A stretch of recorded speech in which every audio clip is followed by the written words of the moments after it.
Olá pessoal, tudo bem? Eu estou de volta com mais uma edição do Zipac Talks. Hoje quem está aqui com a gente é a Luciane Cohen. Ela é Head de Desenvolvimento de Embalagens da Danone.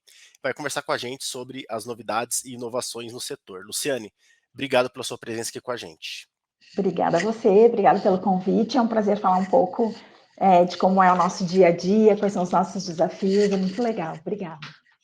Ô, Luciane, você trabalha numa empresa grande, uma multinacional, bastante conhecida, que tem produtos em diferentes frentes, né? Eu queria que você começasse se apresentando aqui, falando um pouco da sua carreira e dizendo com que setores você trabalha especificamente aí na Danone. Tá bom. Eu sou engenheira química, né? Sou formada na PUC do Rio Grande do Sul e eu tenho uma especialização na área ambiental, mas assim, na verdade, eu passei a utilizar isso há alguns anos agora atrás, né? Quando a sustentabilidade ficou assim muito mais latente para todo mundo. E eu sou uma pacarrolic nata, assim, porque eu trabalho com embalagens desde o início da minha carreira, alguns poucos anos atrás, vai. E eu tenho experiência em empresas nacionais, multinacionais, né, sempre bens de consumo, e eu estou na Danone há 9 anos, sempre trabalhando com desenvolvimento de embalagens. Eu comecei responsável pela área de produtos lácteos, que a gente chama aqui carinhosamente de EDP, né? Essential Dairy Products e Plant-Based. E a partir do ano passado, a Danone passou por uma unificação, as nossas 3 unidades de negócio, que são EDP, Águas e Nutrição Especializada, se uniram e eu assumi o desenvolvimento de embalagens para esses 3 negócios. Então, hoje eu sou responsável por águas, por produtos lácteos, por nutrição especializada. A gente tem tem tecnologias de embalagens distintas, N tecnologias de latas, de injeção, materiais flexíveis. E é isso. Assim, Legal. essa é um pouco da minha história. Não é pouca coisa, né, Luciane? Eu acho que muita gente que acompanha aqui o nosso Talks tem uma curiosidade de saber como é que funciona exatamente o desenvolvimento de uma embalagem numa empresa do porte da Danone. Essa demanda vem da onde? Vocês que estão sempre estudando, pesquisando, analisando, vocês identificam a demanda do cliente? Conta pra gente um pouquinho como é que funciona isso, Luciane. Bom, na verdade, os nossos projetos, os nossos lançamentos, eles começam a ser pensados a partir da elaboração do plano estratégico da companhia. Quando a gente pensa aonde a gente quer chegar, normalmente a gente pensa em torno de 3 anos, tá? A partir do momento que a gente fez o plano estratégico, que a gente pensou aonde a gente quer chegar, a gente começa a fazer workshops de inovação, seja interno, seja com os nossos fornecedores, a gente faz aí algumas avaliações também com consumidores, e a gente define o que faz sentido a gente lançar esse ano que vem, mais para frente, que tipo de embalagem deveria ser, que tipo de produto deveria ser, qual é o momento de consumo.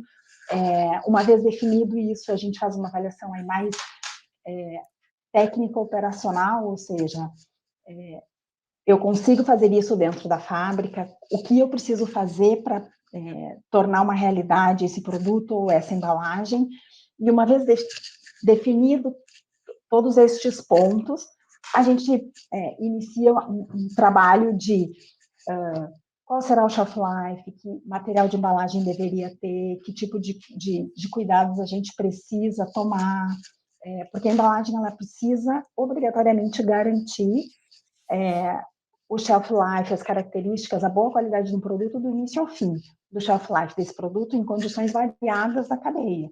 Então, é um estudo que a gente precisa fazer e a gente sempre faz em conjunto com as áreas que trabalham junto conosco, tá? E aí, assim, uma vez definido o material, uma vez definido o formato, a gente começa a fazer testes operacionais de verdade, né? A gente vai para dentro da fábrica, a gente pede amostra para os fornecedores, eles são muito parceiros também nesse momento. E no final, uma vez que a gente tem tudo isso relativamente definido ou praticamente definido, a gente vai para o consumidor, né? A gente tem uma área que chama Consumer Experience, a gente leva esses produtos para o consumidor fazer uma avaliação e nos dar um retorno, para a gente ver se a gente está no caminho certo. Então, é Legal, mais ou menos assim. legal. Você falou de shelf life, eu fiquei pensando aqui. Quais são exatamente, eu queria emendar já duas perguntas em uma só. Quais são os critérios mais importantes por exemplo, considerando os produtos lácteos aí, vamos especificar neles, que acho que são os mais, os que as pessoas mais conhecem. É, quais são os critérios que vocês usam exatamente? O que que a embalagem tem que ter de mais importante para um produto como esse? E aí, já emendando, eu queria que você classificasse, se fosse possível, dar uma nota assim, de 0 a 10 para a embalagem, para definir a compra do consumidor. Que nota você daria? Tá. E se fazer a embalagem perfeita aí é uma busca constante de vocês. Tá bom. Bom, vamos lá. Dependendo da característica do produto, em um produto, no caso de produtos lácteos, a gente tem aí uma quantidade de gordura, a gente tem uma acidez, eu tenho aroma. Então, dependendo da quantidade de gordura de cada um dos produtos, porque a gente tem produtos diversos para diferentes públicos. Então, a gente tem o Petit Suisse, que é para criança, a gente tem o Iopro, que é um iogurte que tem alto teor de gordura, um alto teor de proteína. E aí, dependendo da característica do produto, a gente precisa pensar num material que seja específico e que proteja esse produto durante todo o tempo.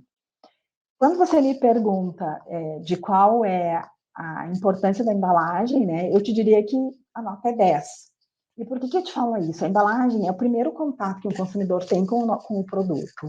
Então, ela é responsável por fazer com que o consumidor vá até... Se é um produto que ele desconhece, a embalagem é o que vai chamar a atenção dessa pessoa na gôndola, entendeu?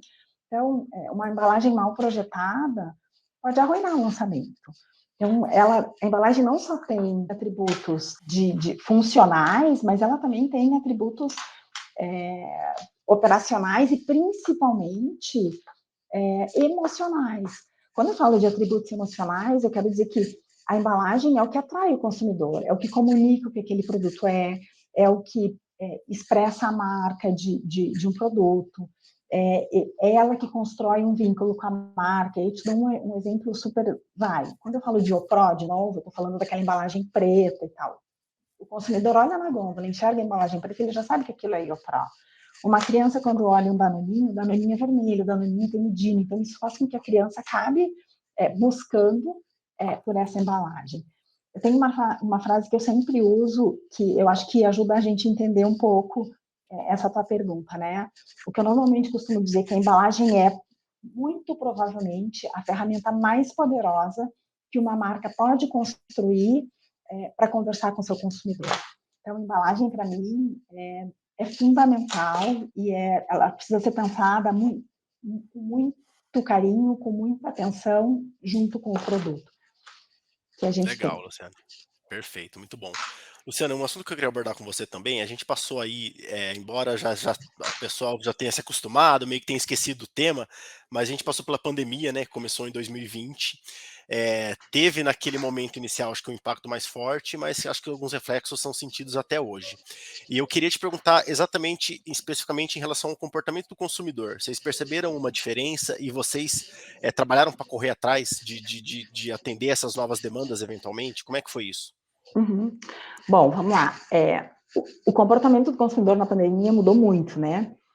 De uma maneira geral, o acesso dos consumidores ao mundo digital já vinha acontecendo de uma maneira muito rápida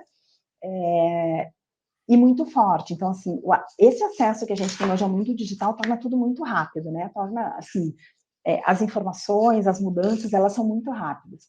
Durante a pandemia, onde as pessoas, na verdade, passavam 100%, 90% do seu tempo na frente do computador, ou trabalhando, ou se divertindo, isso agilizou muito. E, na verdade, tudo aquilo que as pessoas faziam fora de casa, ou seja, as pessoas que trabalhavam, elas saíam de casa para trabalhar, passavam a trabalhar dentro de casa.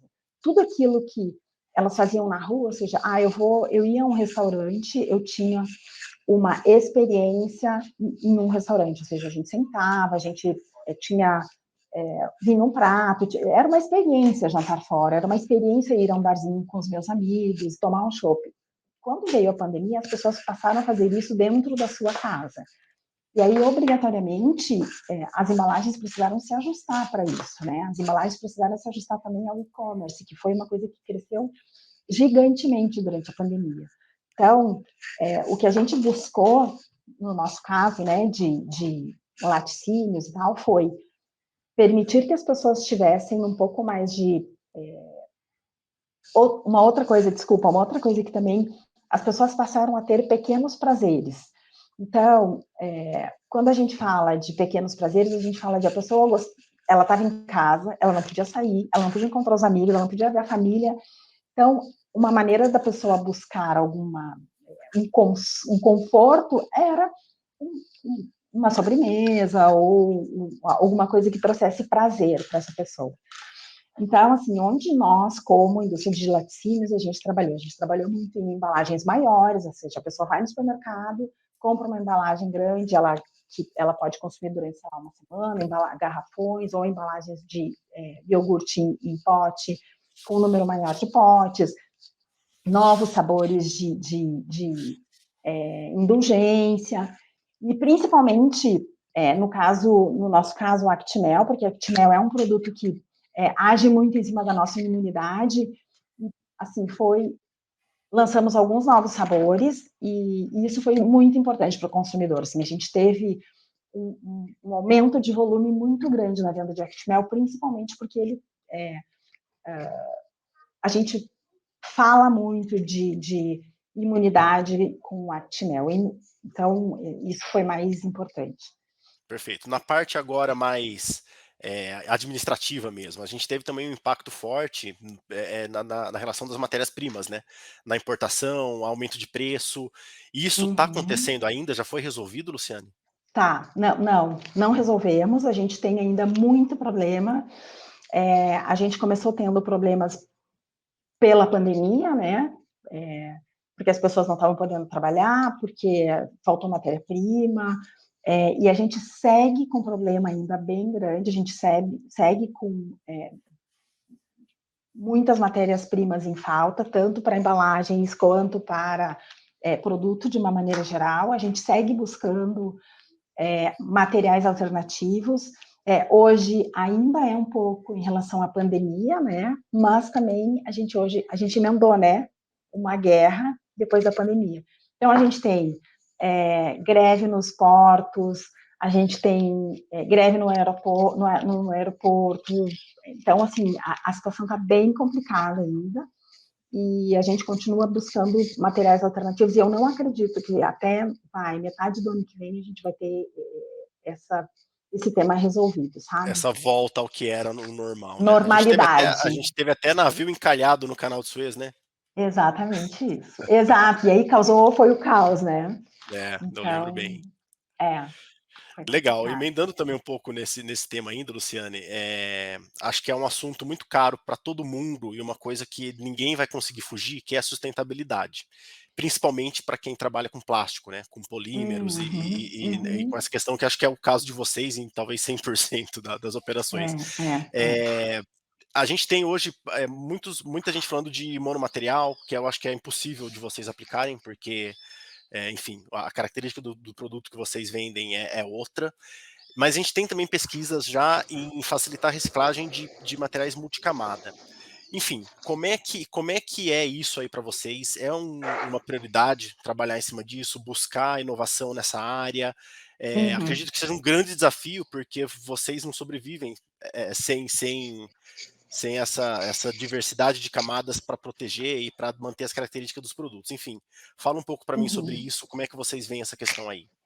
Tá bom. Eu vou começar falando um pouco sobre sustentabilidade de uma maneira geral. Sustentabilidade está no DNA da Danone, né? Desde 1970, lá, quando o Antoine Riboud, que foi o nosso fundador, ele já dizia que o desenvolvimento econômico e social, eles são interdependentes. Ou seja, não existe um progresso econômico sem que haja um crescimento socioambiental. Então, sempre esteve nas nossas preocupações como a gente ia avançar em relação à sustentabilidade. Obviamente, o plástico é o maior vilão, né, que nós temos hoje, e a gente precisa garantir ou que a gente tenha cadeias estruturadas para fazer o desenvolvimento dos plásticos. A gente até tem alguns monomateriais, né? Ou seja, todas as nossas garrafas, As de água e as de iogurte grandes, de 200 para cima, elas são em PET. E o PET, a gente já tem uma cadeia de PET estruturada. Só que quando eu falo, por exemplo, dos potinhos de iogurte, a gente está falando de PS. Hoje eu não tenho uma cadeia estruturada de PS, hoje eu não posso reutilizar o PS em embalagens para alimentos, né? Então, a gente tem sim um desafio enorme. A Danone tem uma política global de embalagens que a gente tem até 2030. A gente tem algumas regras específicas e super desafiadoras para a gente aqui no Brasil. Para a Europa é super desafiador, mas para nós é muito mais. De o que a gente vai fazer com PS, como a gente vai trabalhar com os nossos materiais laminados. Então, a gente tem uma busca constante, a gente trabalha, a gente Danone Brasil, a gente vem trabalhando em alguns projetos já faz uns 3 ou 4 anos, a gente tem sim dificuldade, a gente tem dificuldade em tecnologia, né, de fornecedor, a gente tem dificuldade de tecnologia dentro de casa, a gente tem dificuldade de custo, porque nem sempre que a gente fala de um material monocamada ou de um novo material que seja ambientalmente mais sustentável, o impacto de custo disso é super alto, e querendo ou não, o nosso país é um país que eu preciso Preço, pensar nisso, né? preço O faz muita preço, exato, diferença, né? eu não Nem posso, todos estão dispostos a gastar mais para é, ajudar o meio ambiente, infelizmente, né? As pessoas não têm exato. essa consciência. Então, assim, para a gente, sim, um super desafio. Tem algumas coisas que a gente está mais adiantado, que a gente tem um caminho, que a gente sabe por onde a gente vai seguir, mas tem outros que a gente está tateando. A gente tem a gente tem na França e na Holanda. Na França para produtos lácteos e águas, e na Holanda para toda a parte de nutrição especializada, tecnologia de lata e tudo isso. Alguns centros de pesquisa, e a gente tem pessoas focadas especificamente em materiais diferentes, entendeu? Para ajudar a gente, para onde a gente vai e como a gente vai seguir. Mas, assim, de novo, eles estão focados, eles estão trabalhando em materiais ou em processos que para eles é muito mais fácil implementar do que para a gente, né? Então, assim, é uma jornada que não tem volta, mas é um desafio, assim. Eu não tenho dúvida de que a gente tem um caminho aí longo, sabe? A gente pode trabalhar com percentual. Hoje, por exemplo, as nossas garrafas de água, que é PET, que já tem uma cadeia estruturada e que a gente tem, aliás, o único material que eu posso usar reciclado em embalagem de alimentos é o PET, né? Eu não posso usar PP de novo nas minhas garrafas, eu não posso usar HDPE, eu não posso usar nada. O PS, mesmo que eu já tivesse uma cadeia estruturada, eu não podia usar. Então, a gente tem, sim, a gente já utiliza PET reciclado nas nossas garrafas de água, mas aí, de novo, vem um pouco naquilo que eu falei um pouquinho antes, que eu tenho limitações de tecnologia. Eu hoje, por exemplo, só consigo trabalhar com reciclagem mecânica de PET nos nossos fornecedores. A reciclagem mecânica não me deixa aumentar muito a quantidade de PET reciclado, porque a qualidade do PET que eu recebo, ele não está dentro das demandas de qualidade da Danone. Então, assim, é um desafio gigante e a gente tem um trabalho enorme pela frente. E não vai Você ser acredita fácil. que, quando a gente fala em economia circular e reciclagem, é claro, você falou do ciclo, né? Uhum. Não adianta a indústria, só a indústria fazer a parte dela, porque você precisa de uma ponta lá, precisa de uma associação que cuide da reciclagem, você precisa da consciência do consumidor para separar o lixo que começa aí, e até o É verdade. envolvimento do governo, do poder público, com conscientização, com educação. Você Uhum. acredita que a indústria tem o dever de liderar essa mudança, e isso está acontecendo? É a indústria que está assumindo esse papel?